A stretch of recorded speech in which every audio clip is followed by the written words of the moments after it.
Senator Klobuchar. Thank you. Thank you all for being here, and thank you to the ranking member and the chair for holding this really important hearing. So I'm way into manufacturing. Mr. Beard, our state has advanced manufacturing and does very well, at least pre-tariffs. And I want to talk to you about what you were saying about just the training. So one of the things that we have some high schools now that you walk into the high school, their new high school, and there's robotics equipment on the first floor. It's one of the tracks the kids can pick, not in their first year usually, but where they do general classes. But after that, I'm also really into 1-year degrees, 2-year degrees. Just what do you think would work the best here? I think that those types of programs are really great in engaging our youth early so they can choose a career in robotics and automation. But I think it's beyond just robotics and automation. We need young people to be excited about working in manufacturing again, because industry stats show we need millions of more manufacturing workers over the coming decades. So we really think it's about showing people, first and foremost, getting the latest equipment together so that you can see that actually a manufacturing job today can be safe, can be intellectual. You're programming equipment to mill a part or to weld something, programming a robot to weld something. Or I think there's a little bit of a misconception on what is it like to work in manufacturing today. Sometimes that's parents who remember a different era. Exactly. When it was dark, dirty, and dangerous, That's the right. 3Ds.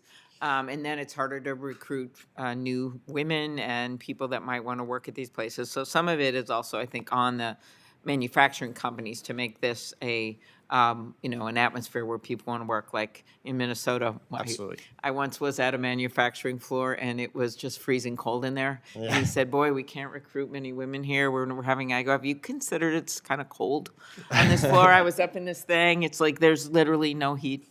And he's like, "Oh, no." I said, "Because down the way, I won't say it was another big company. They have a lot of women working there. They have a lot of."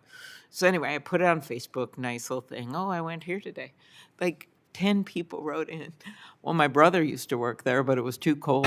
And so it did make me think that sort of in the modern world, things that used to be cool are now things that aren't cool. And you have to think about how you're going to recruit people. So I'll turn to you, Ms. Whitaker, about another focus of this hearing, AI.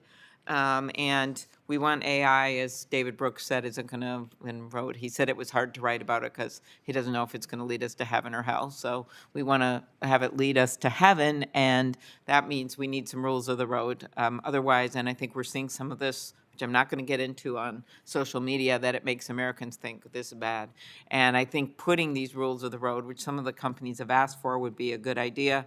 Senator Thune and I have a bipartisan bill. I have a bunch of stuff on labeling the videos, but we have a bill that focuses on non-defense uses, putting in some safeguards, putting in some NIST standards, depending on how intrusive the industry is. So could you talk about the need for that if we actually want to advance this industry and keep America in the lead?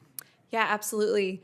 To your point, a lot of people are concerned about AI. It is a new technology, and people are a little bit nervous about how powerful it can be. And so I think having some basic rules of the road, particularly when it comes to safety, to guarantee sort of minimum standards for any AI system in the US, would go a long way in terms of promoting consumer adoption, because it would increase trust in the new technology. And then thinking about American technology in the context of the global market, if we want America's technology to be the best in the world and the one that the rest of the world is adopting, we also want it to be the most safe. That's what's going to guarantee our national security, our economic competitiveness, and that's what's going to make the rest of the world want to invest in American tech as well.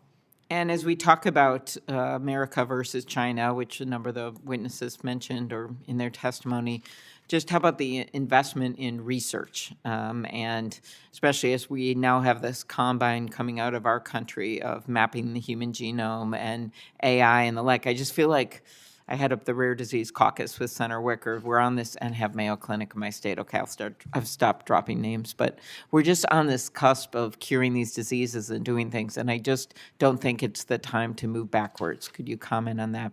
Absolutely.